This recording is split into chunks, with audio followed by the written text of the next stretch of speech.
नमस्कार दोस्तों, मेरा नाम है मोहित। मेरे पास है टाटा नेक्सॉन पेट्रोल। हम करेंगे इसका एक ड्राई रिव्यू। इंजन मिलता है 1.2 लीटर का टर्बोचार्ज, पावर देता है 120 PS, साथ में 170 Nm का टॉर्क, 6 स्पीड मैनुअल ट्रांसमिशन के साथ में गाड़ी है।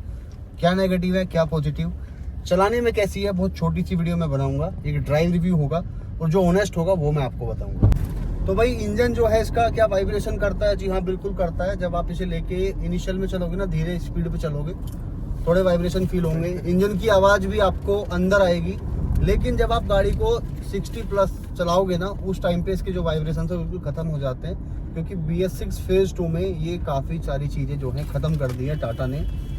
और अब बहुत सारे लोग क्या करते हैं कि यार टाटा का जो इंजन है 1.2 लीटर का माइलेज नहीं देता। तो दोस्तों मैं फिर से बोल रहा हूँ, मैं अपनी काफ़ी सारी वीडियो में बोल चुका हूँ, ये गाड़ी में सिटी में माइलेज मिलेगा आपको 12 से 14 के बीच। कोई आपको 25 बता दे, 10 बता दे, मत मानना। मैं बहुत सारे ओनरशिप ले चुका हूँ, गाड़ी को चला चुका हूँ। 12 से 14 के बीच ही माइलेज देती है ये। और अगर हाईवे की मैं बात करूँ तो हाईवे पे आप इसे निकाल सकते हो 16 से 18। बहुत अच्छी गाड़ी आप चलाते हो तो आप निकाल पाओगे 20 का माइलेज बस। इससे ज़्यादा माइलेज ये गाड़ी नहीं देगी। माइलेज अगर अत्यंत माइलेज चाहिए फिर डीजल ले लो या CNG में ले लो, बहुत अच्छी गाड़ी है। क्या इंजन पावरफुल है? सच में पावरफुल इंजन है। इसमें 3 मोड आपको मिलते हैं, इकोनॉमी, स्पोर्ट और सिटी मोड। ज़्यादातर लोग क्या करते हैं कि सिटी में चलाते हैं, सिटी मोड में मतलब, राइट। अब वहाँ पे अगर आप इकोनॉमी मोड में चलाओगे तो आपको जो एफिशिएंसी है वो अच्छी मिलेगी, पावर थोड़ी कम हो जाती है। लेकिन अगर आप एक कार एंथुसियास्ट हो, आपको सिर्फ पैसों से नहीं पावर से प्यार है, पैसा जा रहा है जाने दो, तो फिर भाई आप एक चीज़ मैं अभी आपको दिखाता हूँ। मोहित भाई एक बात तो बताओ, एक मिनट कार एंथुसियास्ट होगा तो टाटा की नेक्सॉन ही क्यों लेगा?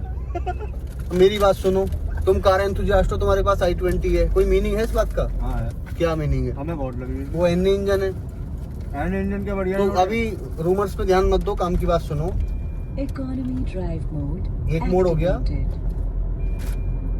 Sport drive mode. अब स्पोर्ट मोड में गाड़ी डल चुकी है, पावर में तुरंत फर्क पड़ जाएगा एकदम। अब गाड़ी में थोड़ा सा आपको बॉडी रोल फील होगा, क्योंकि ये टॉल बॉय डिजाइन गाड़ी है। जो लोग बोलते हैं कि भाई साहब कैसे भी कॉर्नरिंग कर लो, कुछ भी कर लो, तो भाई मत करना। उतना ज़्यादा कॉन्फिडेंस इसमें नहीं आता है।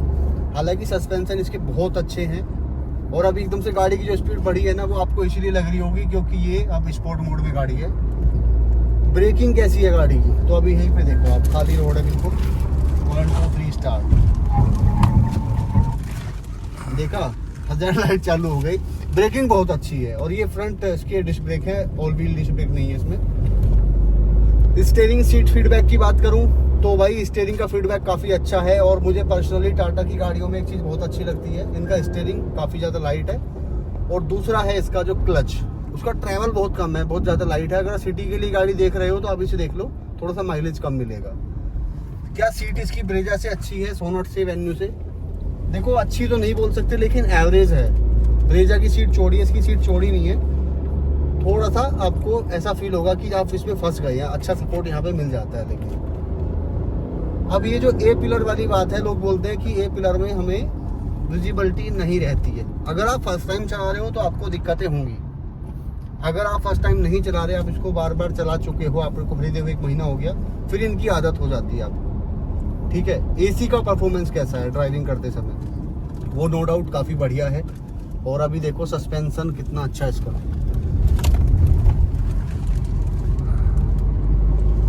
मतलब इस तरीके से ट्यून्ड है, जहाँ पे आपको जैसी रिक्वायरमेंट है ना वैसे ही काम करता है। हैंडलिंग, परफॉर्मेंस, पावर सब कुछ अच्छा मिल जाएगा। एक चीज़ की थोड़ी सी कमी आपको मिलेगी, रिलायबिलिटी और साथ ही माइलेज। अगर आप वो अफोर्ड कर सकते हैं या आपकी फिर रनिंग कम है तो फिर आप इसको ले लो। लेकिन अगर आपकी रनिंग बहुत ज़्यादा है और सिटी में है और पेट्रोल में आपने ले ली, तो वहाँ पे डिसीजन आपका वो रॉन्ग हो सकता है। फिर आप डीजल की तरफ चले जाइए। हालांकि इसमें एक जो इंजन इन्होंने दिया है ना 1.2 लीटर का टर्बो इंजन CNG में, वो भी आप ले सकते हैं। बाकी एक नाइट की प्रॉब्लम मैं आपको बता दूं, इसके जो हेडलाइट्स हैं उनका फोकस उतना अच्छा नहीं है। सिटी में जब कहीं आप ऐसे रास्ते पे जाते हो ना, बिल्कुल घंघोर अंधेरा है उधर, तो थोड़ी दिक्कत होगी। और कई बार तो आपको, अगर आप मतलब अर्बन एरिया में चल रहे हो, तो आपको यही नहीं पता चलेगा कि आपके हेडलाइट चालू है या नहीं। अब गाड़ी में रेटलिंग नॉइस आएगी एक टाइम बाद। फिट एंड फिनिश कैसी है, तो फिट एंड फिनिश भाई ठीक ठाक है। अभी फिट एंड फिनिश को हम एक मुद्दा नहीं बना सकते, मुद्दा इसलिए नहीं बना सकते, फिट एंड फिनिश को तो एक बार बंदा अफोर्ड कर भी लेगा, बट सेफ्टी मिल रही है ना। मतलब अभी मैंने रिसेंटली एक एक्सीडेंट देखा, वहाँ पे गाड़ी पूरी खत्म हो गई, बंदों को खरोच तक नहीं आई, तो सेफ्टी भी मिल जाती है भाई। तो जो मेरा ओपिनियन था मैंने आपको बता दिया। वीडियो पसंद आई हो तो वीडियो को लाइक जरूर कर देना, चैनल को सब्सक्राइब भी। और सर्विस कॉस्ट एंड जो इसका टाटा का सर्विस सेंटर जो बदनाम है, उसका भाई मैंने एक चीज़ नोटिस की है, वो हर जगह का नहीं है।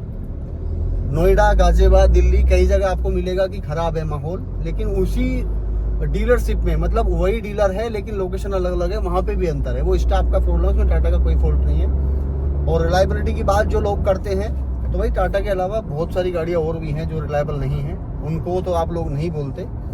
खैर, जिस तरीके से टाटा बढ़ रहा है, ऑप्शन आप लोगों को मिल रहे हैं, इसमें आपको 60-70 ऑप्शन मिलते हैं वेरिएंट के नेक्सॉन के अंदर। साथ ही ये अकेली गाड़ी इंडिया की ऐसी है जो आपको डीजल, पेट्रोल, इलेक्ट्रिक और सीएनजी में मिलती है, और गुड लुकिंग और स्मार्ट कार है, नया स्टीयरिंग मिल जाता है। तो दोस्तों वीडियो यहीं पे ख़त्म कर देता हूँ मैं। कुछ रह गया हो तो कमेंट कर देना, नेक्स्ट टाइम आपके लिए कवर करूँगा। अब तो टाटा से आना जाना लगा ही रहेगा, तो वीडियो कर देना यहीं पे खत्म। वीडियो देखने के लिए बहुत बहुत धन्यवाद। लव यू दोस्तों।